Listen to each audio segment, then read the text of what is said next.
What is up, guys? Welcome to MLG Prizefights presented by BIC Flex4 Razors. I'm JP McDaniel, and tonight we have some incredible matches coming to you guys. Alicia going up against Rhett, and Grubby going up against Goody. My co-caster for tonight will be none other than Wolf. Wolf, what's poppin'? I'm feeling great about these matches. I cannot wait to see who's going to win. This is the kind of unique show match that I really like to see because these players probably wouldn't play against each other otherwise. So let's go ahead and get started, man. Well, let's actually, Wolf, I know you want to get into the games, buddy, but slow down, man. This is still the first date, okay? You can't go that quick. Let's talk about the players a little bit here, and let's talk about Alicia. This is a Protoss player who Artosis once hyped up to be the best in the world when he first started kind of making a name for himself over in South Korea. But ever since then, he's slowly started to fall off. But he's still a great player nonetheless. When I say fall off, he's not putting up results in Korea. That doesn't mean that he's a bad player by any means. That just means that in Korea it's impossibly hard to keep doing so well. So what do you guys, what do you think about Alicia, Wolf? I really like him as a player. I think he's got a lot of potential. Recently, though, you're right. He has not been performing as well in Korea. He did manage to qualify for the MLG Spring Arena. He flew out there. I actually sat next to him on the plane, talked to him a lot, and talking to him about strategy and watching him play a little bit, I see a lot of potential here, and I think he's definitely a top-notch player, but not one of the best Prosses in Korea right now. He is, of course, from Team Slayers, one of the most prestigious teams over there in South Korea right now for StarCraft 2. And his opponent is none other than Team Liquid's very own Rhett. And when you think of Rhett, you immediately think, well, we're going to see a lot of drones here, guys. We're going to see how far a Zerg player can go before dying because his economic lead is just getting too high and he doesn't have enough army. What do you think about Rhett's style of play? Well, I think versus Koreans, Rhett's style of play is awesome because he actually can be aggressive, but it's not necessarily going to be his style. He knows just how to edge those drones out and play defensive enough, which in Korea, that's not normally the style that you see at Zerg. Zerg is kind of like take a third base, but also attack using that third base in some way. Try to put the Protoss behind, somehow trade really efficiently. Taking the fourth base and going to fast hive is not something you see as much in Korea these days, so that kind of style might give Alicia some trouble. Our second match of the night is Grubby going up against Goody. A little bit of a European brawl here. Grubby's a player, everyone knows his Warcraft 3 history. We know how good he was, the fact that he won 6 world championships in that game. Coming over to StarCraft 2, he's still learning. He's still growing as a player, but he's growing very quickly. As a Protoss player, 4 or 5 months ago, he won a couple, he never really won a tournament. Hasn't won a big tournament yet, but he beat a couple players out there that people were like, okay, Grubby's pretty good. Now we see him taking out Koreans. At the MLG Spring Arena #2, he ended up defeating Ryung in a best-of-3, and another Korean as well in, who was the Korean he beat as I slip for a second here, Wolf? I'm losing. Oz. He beat Oz in a PvP. That's who it was. We cast too many games, Wolf. I can't believe that was a long. That was only like a month ago for me, but I guess it feels like a lot longer. But yeah. Yeah. Well, he's taken out Koreans. So what do you think about Grubby here, and how good is this guy eventually going to be? I think this guy actually can be really good. When I first saw him play, I was like, okay, his micro's really good as you would expect, but his decision making, it's not the best yet. It's not quite fully developed. Now when I see him play and when I talk to him, I go, oh, this guy has basically figured it out. He's already learning so quickly. He has, only a little bit left to learn. I think he could definitely be a top-notch pro. He practices a lot. He's got a lot of talent. Goody, another player over at the MLG Spring Arena #2 that took out Koreans. He actually took out a player that many people predicted to win the entire damn thing, and that's MMA. Goody taking MMA in a TVT. It was a 2-0. Go watch the VODs. We can actually pause here in this broadcast to do that because we still are all shocked that Goody was able to do that. Not saying Goody's he's a bad player, but MMA's a damn good one. What do you think about Goody's style of play? I think Goody is, he's known for being a passive mech player. That's kind of how he got his reputation in StarCraft 2. But more recently, he's been very aggressive. He's been changing his style up a little bit. And he's hard to predict nowadays. That's kind of how he was able to beat MMA, was actually some great aggression, some good timing. So I'm really looking forward to see how he's going to do here today. All right, well, that's enough chit-chat about our players. Let's go ahead and jump into our first match. Alicia going up against Rhett. as we head to the map, Cloud Kingdom. And we can see down here in the bottom left-hand corner, representing Team Liquid, it is the red Zerg Rhett. And up here in the top right-hand corner, playing under the ID Short Stuff, it is none other than Slayer's Alicia as the blue Protoss.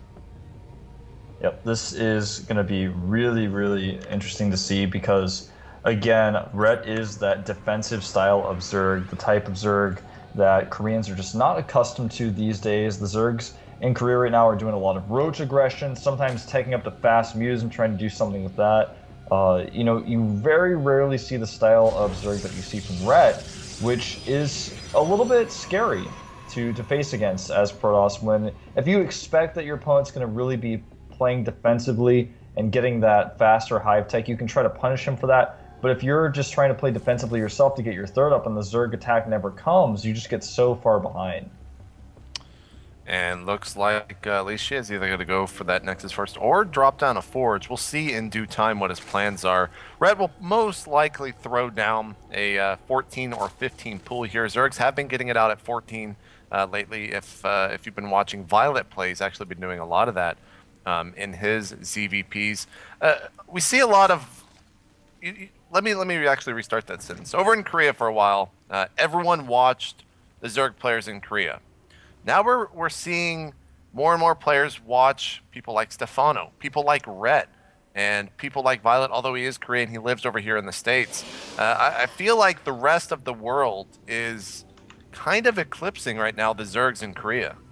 Yeah, you're right. I feel like there is a new style that is evolving worldwide that Koreans have not quite decided is the best yet. So I'm wondering what the next step is going to be. Will Koreans start to adopt it, or are Koreans just going to stick with what they've got right now, stick with what they know? I think that we're seeing a little bit more risky play out of Zergs in Korea these days, playing for that faster hive, teching to layer very quickly, sometimes even on 2 bases. That's something that we're seeing a little bit more, but you're right. Right now, they are sticking mostly with that roach aggression off of the 3 bases to try to punish the Protoss' third. You can see Rhett opting not to take his natural just yet because there is a probe there. Didn't want to deal with that. He can easily get his third down over at, or even get his hatchery down over at the third. That's something that players kind of in the diamond, maybe low master range can really start doing because it's easy to do. You won't get behind. You won't get frustrated if your hatchery gets blocked or anything like that. But hold the phone here for a second because we've got lings going across the map. And we've got 6 lings out. Typically, you only see 4 from Zerg players here. But Red's trying to beat the cannon. And it looks like Alicia is going to be ready for it. Yeah, he's not going to be able to get through here. The pylon does go down to block. If he had neglected getting that pylon, though, the lings definitely would have gotten in. And this is not too big of a risk for Red. Actually, he's just going to force his way through here. The pylon was canceled. Didn't leave a probe, though, and, well, he's going to lose 1 probe, but he will clean up that ling before it gets in the main. So, as far as resources lost go, that's pretty even. The extra 50 resources spent on those 2 Zerglings were tied, I guess, with the probe that was killed. Did not get the scouting information he wanted. If you get the Zerglings in the main, you can continue to run them around. You get a lot of scouting information. You can deny some mining. Meanwhile, Alicia has not, however, seen much in the main base. He has seen that the hatchery has gone down to the 3rd as well as at the natural, but he doesn't know if gas is being mined just yet. Probably will just stick with the 1 cannon, but that is a little bit risky.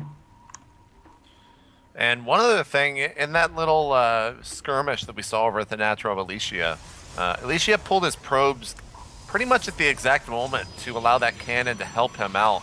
Otherwise, he might have had to micro a little bit more with the probes, but I don't foresee him losing any of those if the lings were allowed to stay there and do some harassment. Now, see a Zealot for Alicia going out on the map, most likely to just clear this Xel'Naga tower, although you can send it over to your opponent's 3rd. And if you get 2 drone kills, then it's going to be an equal trade, and even a better trade for the Protoss. Yeah, oftentimes very much so. It forces a lot of larvae to be used. You get some additional scouting information. Right now, Alicia is getting that +1 and adding 2 gateways in his main base. He may decide to add the 3rd. There it is. Going to go up to 4 gateways. Wants to put that 4 gateway Zealot pressure on his opponent. This is a really good way to pressure a Zerg who's taken a 3rd base this quickly.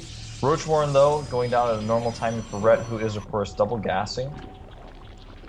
And we're seeing 6 gates being added on here. Did Yeah. he didn't actually just scout anything, I do not believe. Unless it was maybe that maybe the natural, but I gotta assume he saw that. So a lot of gates coming in here.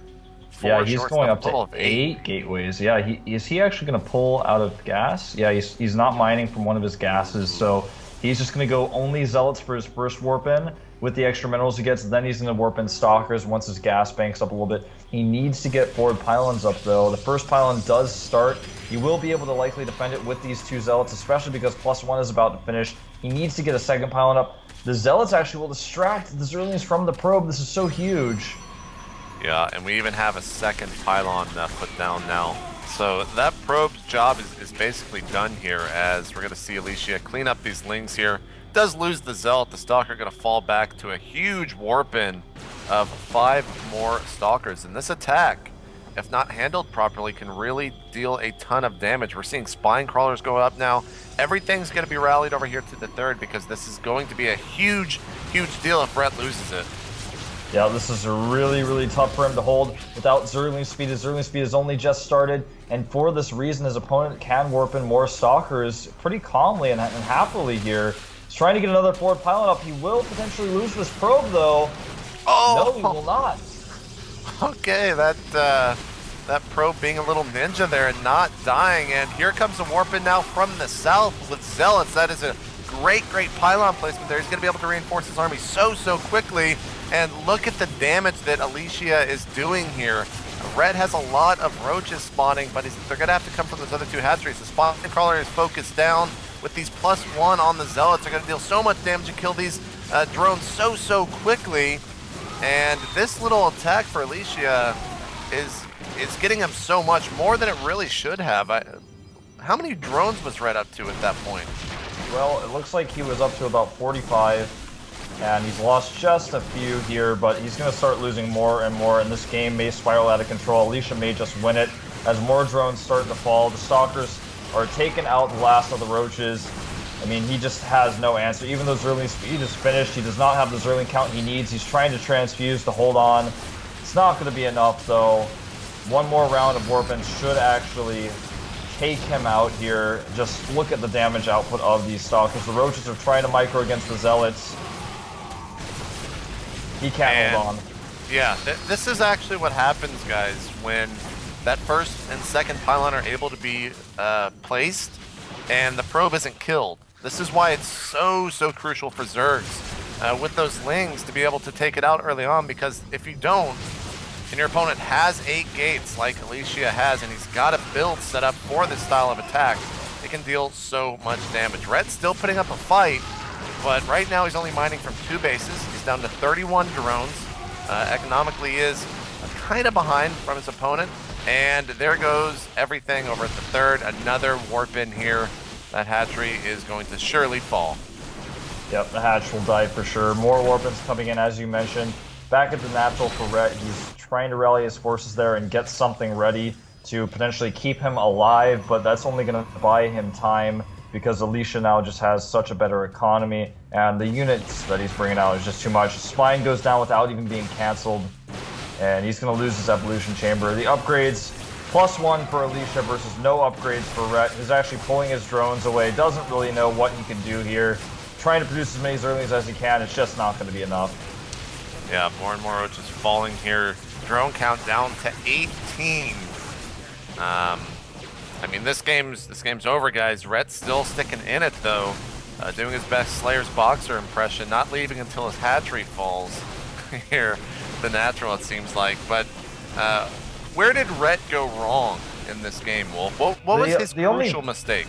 The only problem for Rhett is he didn't stop the pylons from going up, you know? I mean, his timing for his roaches were fine. I mean, it's not like he cut too many corners or droned too much. He just didn't stop the pylon. If you don't stop the pylon with this much production, you will likely lose the game. There have been holds against this, even with the forward pylon up, but it's just so difficult. He needs that crucial time for the units to rally. Basically, it's a snowball effect, and GG calls Rhett. But Yeah. the snowball effect happens so much faster if you don't stop the pylon. But if the pylon is further away, that first wave of units comes a little bit slower, then the second wave comes a little bit slower. And if you can stop those first two waves, then suddenly you have a lot of production, you have the roach numbers, and your army is starting to snowball. StarCraft 2 is just like this because there's, especially against Protoss, there's no real defender's advantage with the warp-in mechanic. So if they're actually warping in faster than you can reinforce your defense, how can you ever hold? Yeah. Exactly. Exactly. Well, game 1 is over, guys. Going to Alicia. See if Rhett can come back in game 2 in this best of 5. See right after this break. Please join us then.